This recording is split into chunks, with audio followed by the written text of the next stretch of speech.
Hello and welcome to the Successful Mentalist podcast. Of course, my name is Ashley Green. I'm joined by my best friend and the co-host of this podcast and TSM overall, co-founder, co-director, everything, blah, blah, blah, blah, blah. He coded everything. It is Aidan O'Sullivan, the mindset guru. Oh, I love that. It would have been easy. Oh, no, I was going to say it would have been easy to just say, and my other half, but that's not the case. I don't want to get that one in everyone's mind. I don't really want that trending on the Twitter and the Instagram. Aidan and Ashley, the other half. No.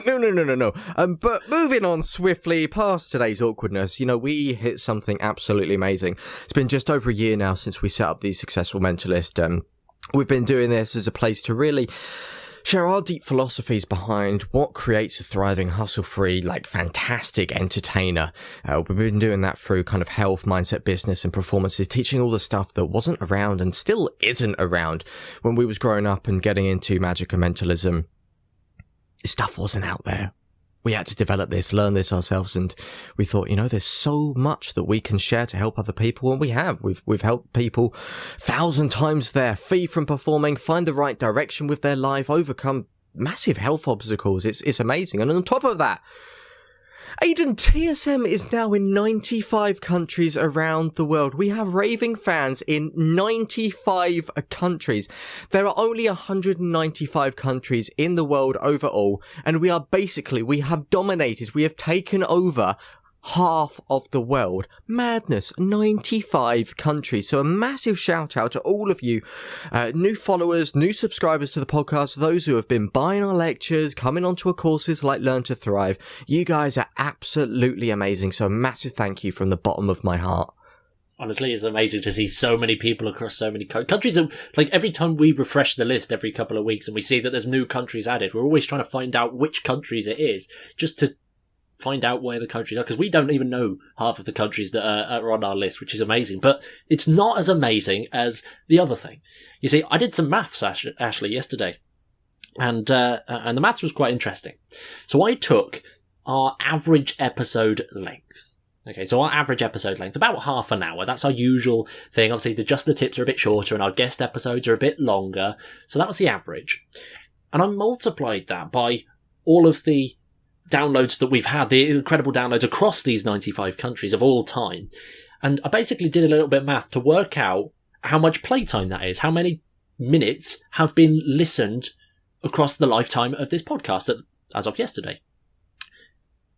And we've been listened, if we was to put it back to back, for a total amount of time of 1.5 years. A year and a half of back-to-back plays is the equivalent of what you guys have been listening to us for, which is just bizarre.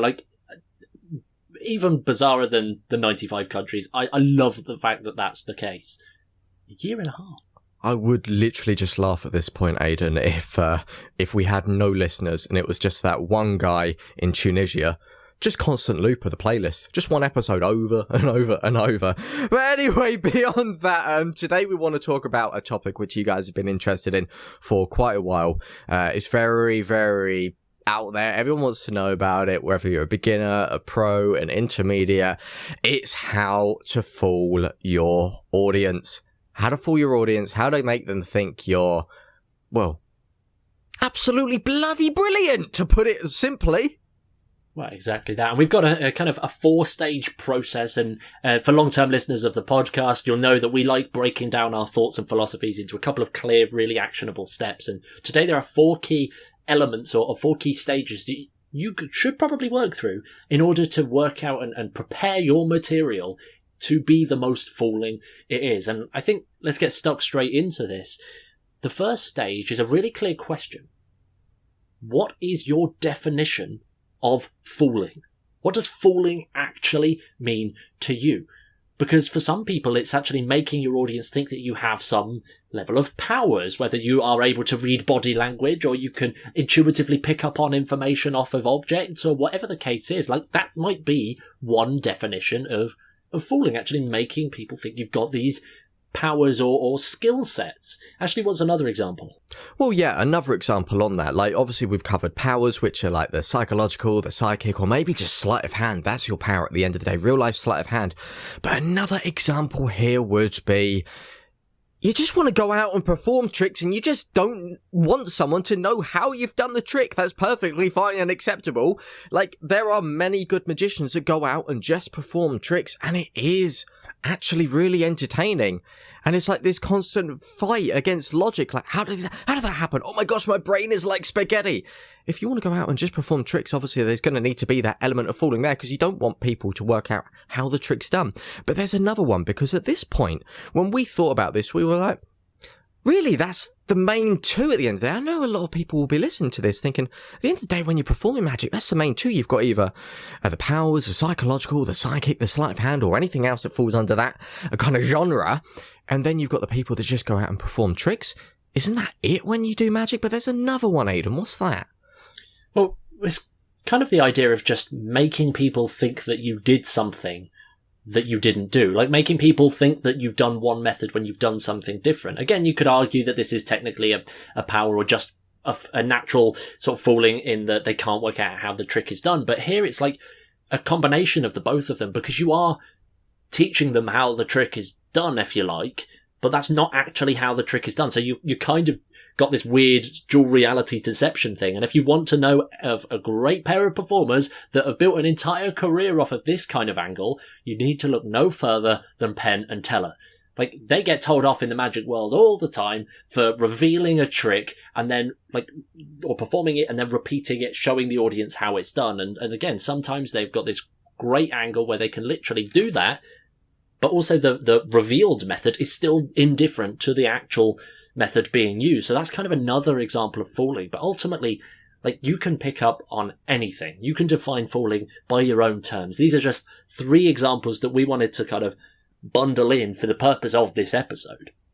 And I just want to point out there, it's so important that you guys listening right now, and when you go and teach this to your friends, that you don't overstep this point. You don't think, I don't need that, I just need to do the trick well. Like, this, in my mind, is the most crucial step. It's the foundational step to leverage everything else.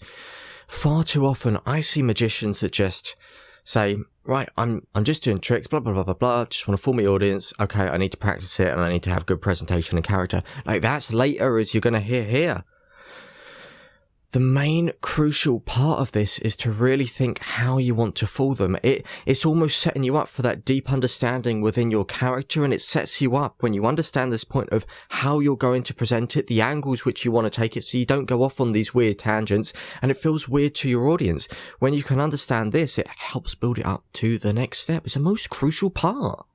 And I think what's really important is that although we've just given a couple of examples there, like making people think you have some form of power or skill set, just flat out bamboozling them so that they don't know how the trick was actually done, or making them think that the actual method being used was completely different, like it's kind of a bit in the middle. But you can mix this up from trick to trick, from routine to routine, from show to show, if you like. You can dabble with these, or even your own definition of fooling.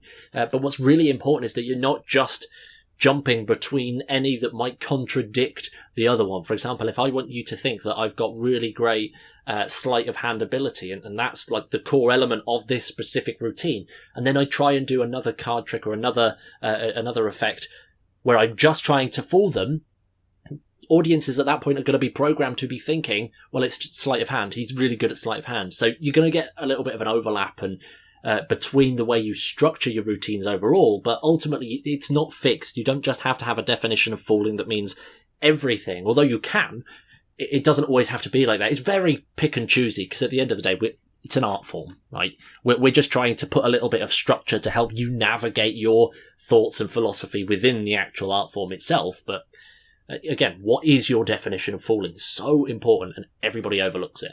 I just want to give another example there, because this actually came up the other day when we was planning this episode, Aidan. We actually spoke about me from my own perspective. If I was to go out as, like, you guys know by now, my whole superpower behind the mentalism is I'm an intuitive psychic. I do stuff for real. I'm the guy magicians hate. There we go. But if I started to go out there and then started to present something and then done like a Penn and Teller style of maybe an effect, I done some one ahead routine and then kind of revealed it like that Penn and Teller style to get people in and get that entertainment, like, wow, I see it and this is really fun and fascinating. If I'd done a reading just before that, a psychic reading where there weren't any tricks, it was literally just real, it was tarot cards or bone casting, like, there's no tricks, there's no peaks, there's no stalking, it's just reading as it is, no cold lines, it's proper reading like mentalists are supposed to do. Well, if I do a trick and then reveal it to make it entertaining, or I do a trick just for trick's sake, the audience is going to be like, well, if Ashley can do tricks, if this is how he's doing that, then the reading earlier, there must be a trick in that. Your audiences are quite logical, aren't they? They're always looking into things, and if you've led them down the path of being psychic, now you're leading them down that path of me doing tricks, they're going to go back to the reading and go, how's that done? It must have just been Facebook stalking, or did he listen to us before he came over? And then everything's going to crumble down in my performances, and they feel like they kind of know everything, and I'm now no longer the strong performer I once was. I love how easily and elegantly you just glossed over stalking and Facebook stalking, just because that's normal, apparently. But yeah, like, what's really important is the case that we are dumbing down audience thought processes here. We're not saying that every audience member will sit and analyse what you do afterwards to what you do beforehand, but you're right, Ashley. Audiences are getting incredibly logical. If you're in the UK, you will know that just naturally. We've got a ton of skeptics over here. From what we know of over in the America and the United States, over there, audiences may be a little bit less so. They, from what I've experienced and what I've seen in the audience, we've got really skeptical in the UK, and in the audiences over in the US, they look a lot more heckly. Like, if you was to really dumb it down. But the point here is that we're making the audience journey one thing just for ease of explanation. But that brings us on to this second point. Once you've got your definition of fooling, what are the things that you have to do in order to achieve this definition of fooling? And there are two principles that you must do every single time, reliably, without fail. And the first being, hide the bloody method. If your audience sees the method, regardless of how or which definition you've got, you will not fool them if they know how it's done. Right? Ultimately, a trick is a trick at the end of the day, regardless of what story you put on it, or what emotional connection, or what presentation, or what angle you come at it from. If your audience sees the method, that trick does not work. So that's one thing that you need to do in order to make that definition happen. If you're trying to convince somebody that you're doing body language and they see that you're doing that through the witch hand thing, and they notice that your coin or your pebble or whatever it is that you're giving them is magnetic, which, fun fact, I've had happen on stage and in like street performances on multiple occasions. People tend to do that thing where they put it in their back pocket, and that's where they've got their keys. And as a result, when they go to pull out the pebble or the coin, keys have stuck to it, and it's like, really awkward moment there. Then they can actually backtrack it. Like, it's bizarre, but hide the method first of all. Well, I want to make a really good point here to say, I know people are going to be listening to think, what? How to fool your audience? Hide the method? Come on, I know this. You would be surprised how many professional magicians I have seen that have not done this, because let me give a few examples which you might now think, oh my gosh, boys, I am guilty of that. Aidan, do you remember the first time we had Tahar Mansour on the TSM podcast? We were speaking about a magician over in Paris, and he said it was like an hour or 2 hours before a wedding. They went into a local magic shop, and the magician over there went, oh, hello, what's the best thing which has just come out within the magic and mentalism world today that I can perform at my gig in 2 hours' time? And the guy was like, here's a self-working thing, just do this. No practice time, no flight time. First of all, that's bad for so many reasons. It's literally like you're not putting your own spin, your own character on it. But to keep it like straight down to the method, the person hadn't had any bloody time to practice it, so they're not going to be rusty. There's going to be things that happen within performance which are unexpected things, unexpected moments that don't go to plan, don't follow the usual script of what's meant to happen, and when they come up, then your method gets destroyed. The other thing that I've seen professional magicians do in venues I've worked at, in residencies I've worked at, even when I've been working at events with other magicians, is they've not actually cared about the bloody scenario they're in, the actual situation they're in. I've seen people produce bottles and forget that they're surrounded, so that the people in front of them think, oh my gosh, the bottle's just appeared from nowhere, and the people behind them are like, oh, why is the guy just taking a bottle out of back pocket, and why are the people impressed in front of him? And the worst part upon this, I've seen that same magician go to a table, one or two next to him, turn around, do the same trick, the table in the corner like, oh my gosh, a bottle.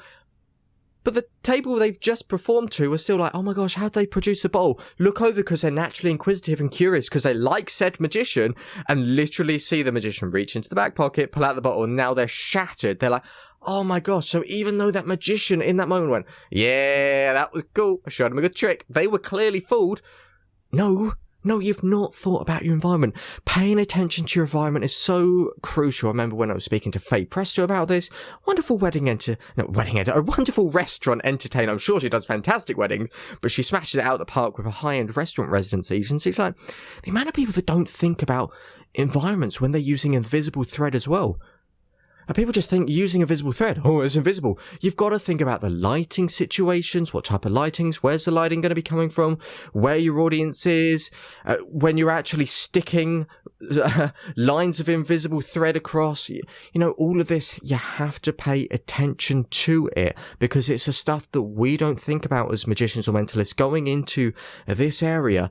But these are the reasons why you're not going to fool your audiences with your method. Yeah, you might have practiced it 1,000,001 times and it might be fantastic. But if you haven't got the environment and the lighting and maybe the audience is primed and positioned perfectly, then they're going to see things no matter how good your sleight of hand or billet peaks are. Well, this is it at the end of the day. It feels like an obvious statement, but it's one that's just so versatile and transfers from situation to situation, from event to event, even if it's in the same environment. It's a really bizarre one to actually wrap our head around. But that brings us on to the second point of that. And that second universal principle that you touched on is applying your character. A character is so important here because at the end of the day, if you decide that you want somebody to think that you've got powers, like to take my example from this, I want people to believe that I'm using body language. For example, that in this specific routine, I want to fool them in that I want them to think that I'm doing body language. What do I have to do in order to make that happen? Well, whatever the method is, hide it. So, for example, let's say I'm using a metal detector or a magnet detector for a witch hand routine, which is a perfectly fine and valid thing. I could do that, but I'll have to hide that method, make sure that nobody spots the magnet, and nobody is going to have the opportunity where they put the coin or the pebble in their back pocket or in a pocket with another potentially magnetic item. I've got to make sure that all of that is out of the way first of all. And then if I'm doing it out of character, for example, I'm doing it as just an intuitive thing, like to take Ashley's character, for example, if I start performing like Ashley or presenting it like Ashley, people aren't really going to be able to connect the whole presentation element to the what's going on in the trick. They're not going to understand the method in this case that I want them to believe in terms of body language if I'm not acting like that's the case. If my character is polar opposite like that example, or even just different, if you're just being yourself, whereas what you want people to believe is a skill set that you don't already have and already possess, there's going to be that jarring disconnect there. You have to act like you're actually performing. And we actually wrote about this quite a while back in a blog that we wrote about scripting. If you want to go and read that, it's our approaches to scripting, thesuccessfulmentalist.com/scripting. Again, we can link that in the show notes.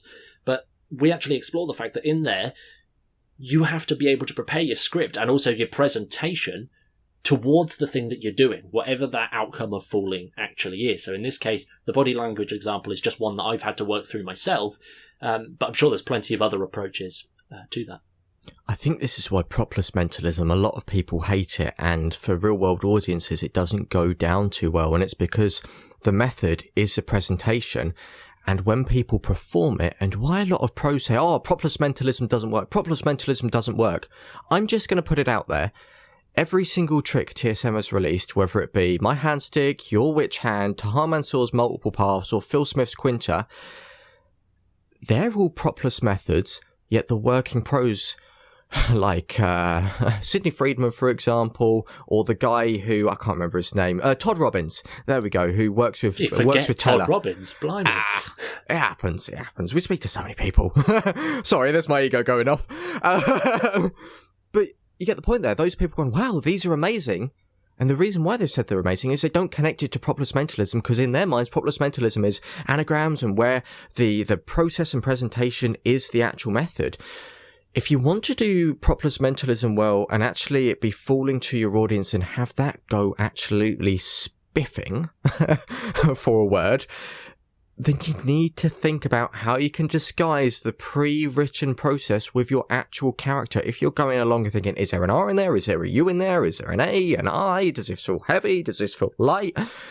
That's just process, which is just presentation, but it's a shit presentation. It's really bad presentation. It's not fun. It literally feels like 20 questions. It feels like it's just back and forth, back and forth.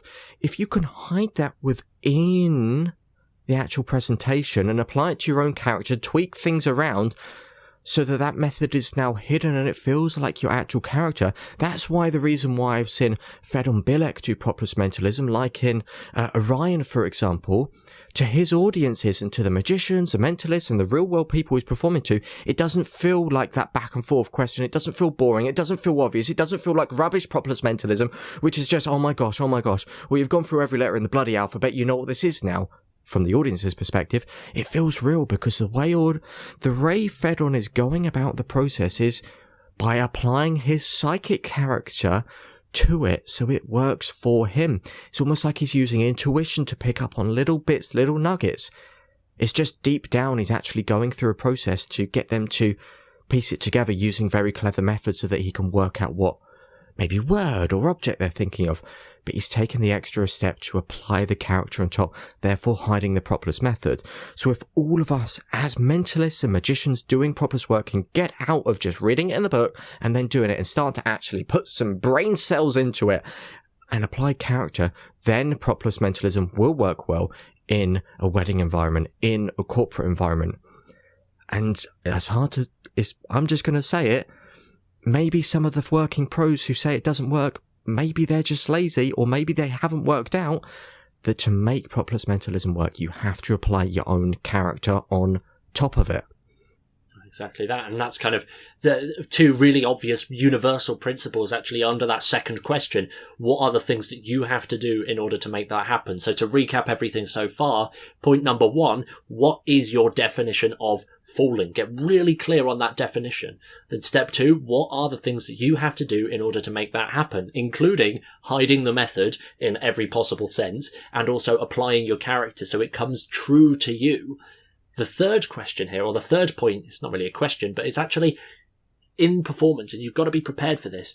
You have to give them only what they need in order to make the judgment of whether they've been fooled or not in the description that you've given. So your definition of falling is to make them think that you're using body language. Everything that you give them in performance mode has to line up and only line up to them believing that you're doing body language. It has to be the case that you're only using sleight of hand to achieve your performances. You have to give them that, and only that. Take the rule of Occam's razor. Occam's razor is basically the idea, long story short, that the simplest solution to a problem is more often than not the right one. So actually think about that in your performances. What is the simplest solution that somebody can jump to in your performances? And then make sure that that is actually lining up to where you want. For example, you bring out an iPad or your phone in performance and you do a trick with your phone or something. Occam's razor, from an audience's perspective, it's just an app. Is that what you want people to think?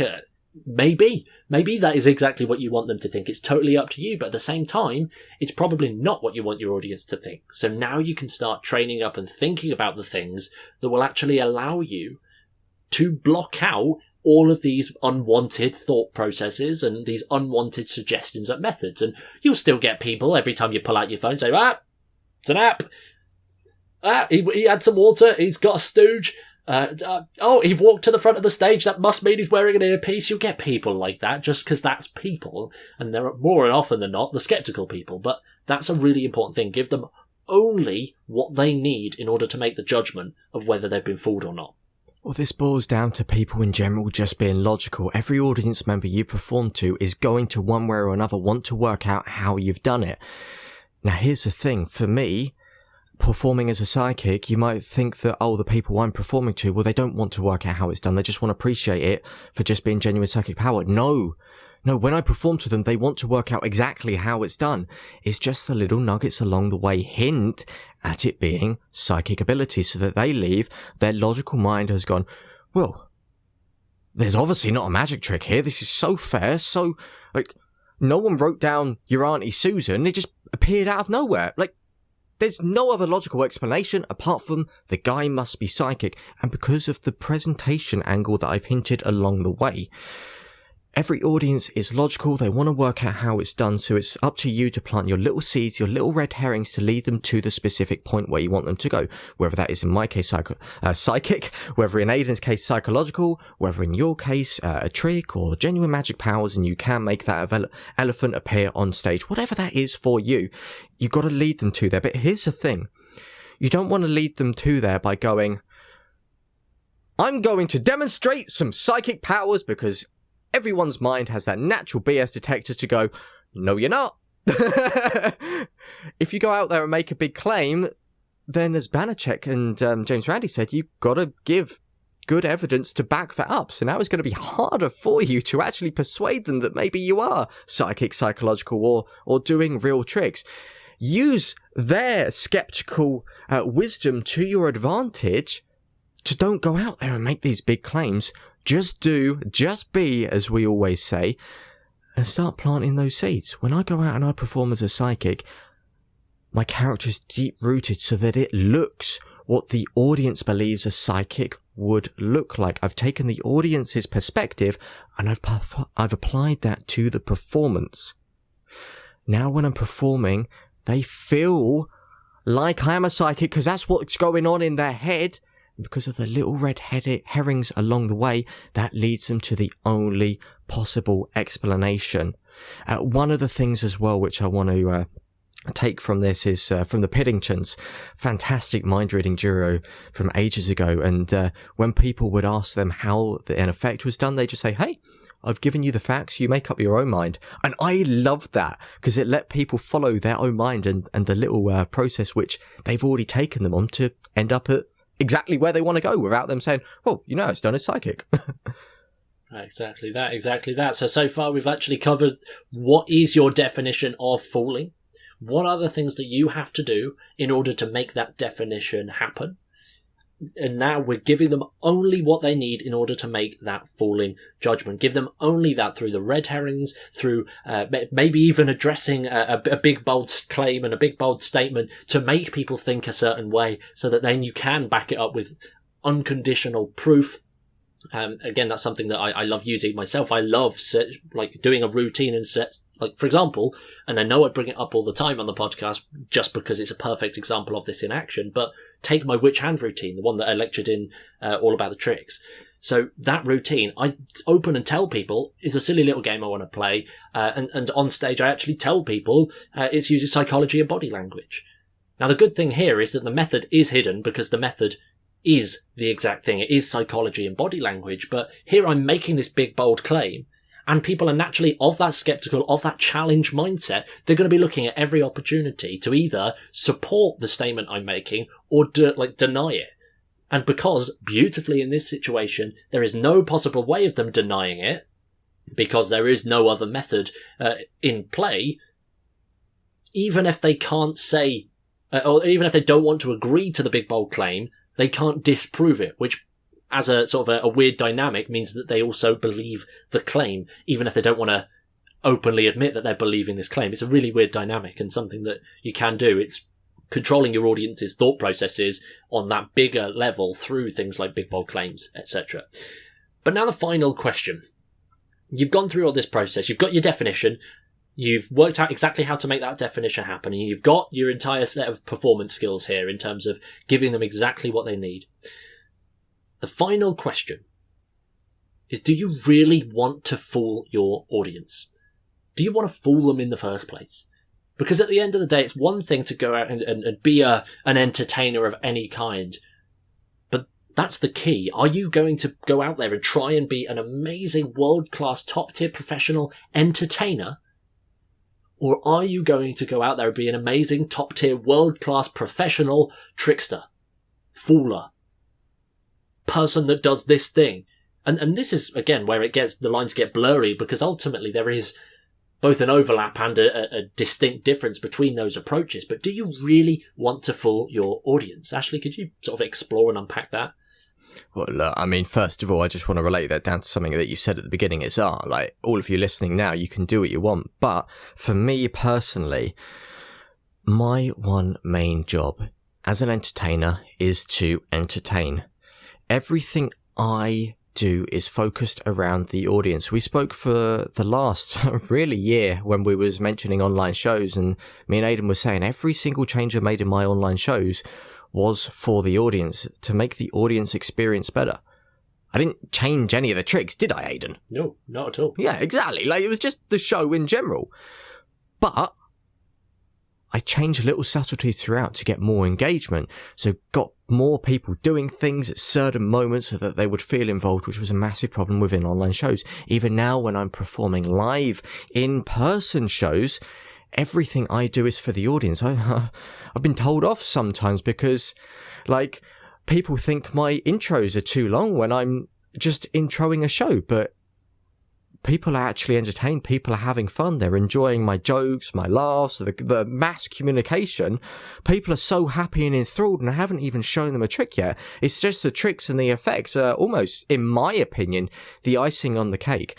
It's what I love about comedians so much, Aidan. They're able to just stand on stage and talk. And I remember a friend at school, when we was discussing my shows, and he was talking to me. His name's Jack, so if you listen, hey Jack, I know he sometimes tunes in just because he's like, I like to listen to Ashley stuff. He always said, if you can record your show and play it back to yourself without watching video, you just listen to the audio, is it entertaining? If yes, you're a bloody good entertainer. If no, there's obviously work you need to do. If you can entertain someone through just your voice and what you want to say, what a golden place to be. You can do anything. You can go out and do SpongeBob mentalism and absolutely set the world on fire. Or you can go out and produce an elephant on stage and even more set the world on fire, because that's an incredible thing. But this is where my philosophies always stand. It's not about the tricks, it's not about the effects, it's about entertainment and actually engaging and making sure people have fun. But hey, that's just my personal opinion. Exactly that. It's a decision that there is no right or wrong of, do you really want to fool your audience? Ultimately, yes, we all, by whatever stretch of the means, we want to fool our audiences. Otherwise, what's the point at the end of the day? We aren't magicians, we aren't mentalists, we aren't mystery entertainers or mystery performers or whatever you brand yourself as. You have to go out and fool your audience, but is that what your primary objective is? Is that your aim? Or do you want to do something different? Do you want to make an impact? Do you want to change people's lives? Do you want to just make people feel a certain way or remember a specific moment, or like whatever it is for you? What is it that you're going for? And do you really want to focus all of your attention on fooling the audience? Or do you want to go that next step beyond and do something with your performance craft? Well, exactly. This is exactly what we teach in Learn to Thrive right at the very beginning. Set people on the right path so that they're doing something, I guess, unique and standing out in quotation mark, but it's not. They're standing in, being themselves and harnessing what's already inside, and we just amplify it so that they chase their own unique angle through just being themselves. And because you're achieving more than just an effect, more than just a trick, you now unlock so much more motivation. It's now no longer a job. You're actually potentially changing lives with magic, but you're actually doing something more than just tricks. And what a beautiful, beautiful position to actually be in as an entertainer in general. 100%. So there we have. There's 4 clear stages right there that you can use, pick and choose and explore on how to actually fool your audience. Step number 1, what is that definition of fooling? Step number 2, what are the things that you have to do in order to make that definition happen? Step number 3, give them only what they actually need in order to make that judgment and that decision as to whether they've been fooled or not. And then step number 4, do you really want to focus on fooling your audience, or is there something else there? There we go. And for all of you new listeners that want to take your magic and mentalism to the next level, well, we've got a free book which you can download straight away today. All of the new people here, if you want to apply all of these principles and you loved it and you want to know a load more. We actually have an ebook called 10 Tips to Improve Your Mentalism. Completely free. We want no cash, nothing. We just want to improve your magic, your mentalism. And if you want to download 10 Tips to Improve Your Mentalism today, head over to thesuccessfulmentalist.com/free. That'll be in the show notes as well, but thesuccessfulmentalist.com/free to learn all of those 10 tips to improve your mentalism today.